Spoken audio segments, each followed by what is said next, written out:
Well, hello, people of St. Bart's. Chris Myers here. I hope you're doing well this week.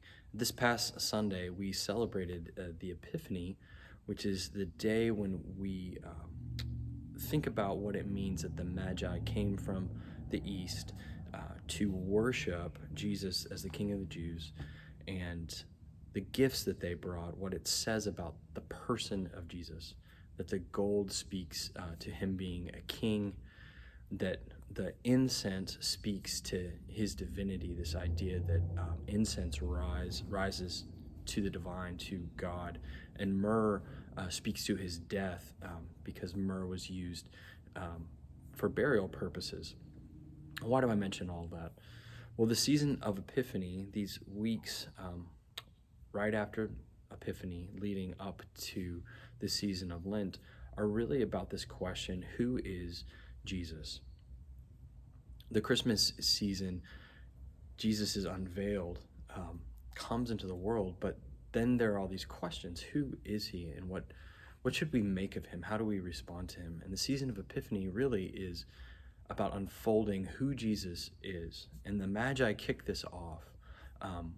But the second thing that we celebrate in Epiphany is the baptism of Jesus.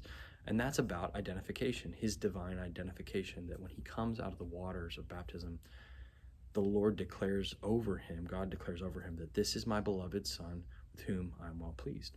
And we're going to see that at work this week in our gospel passage coming up this Sunday from the Gospel of John, where our old friend John the Baptist shows up once again, and he points to Jesus and says, "This is the Lamb of God who takes away the sin of the world."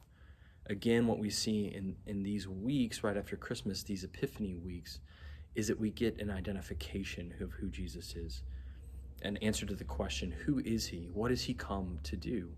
Well, John sums it up for us.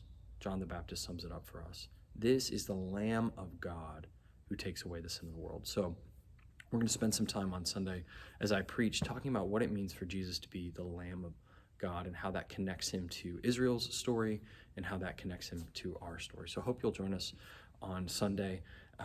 January is a very busy month for us. We're relaunching lots of things. Our Connect groups are going to be relaunching not this Sunday, but the following Sunday on January 22nd. We'll have some time after the service for you to meet various group leaders and to figure out what group might work best for you. We also have public theology coming up on January 17th. You can find the readings, the links to the readings on our website on the public theology tab. We also have this opportunity for parents, parenting on the basis of giftedness. Our very own Bill Hendricks, along with his sister, will be presenting to us out of that. So a lot's going on in January. Hope that you can join us for it. We love you. We're praying for you. See you soon.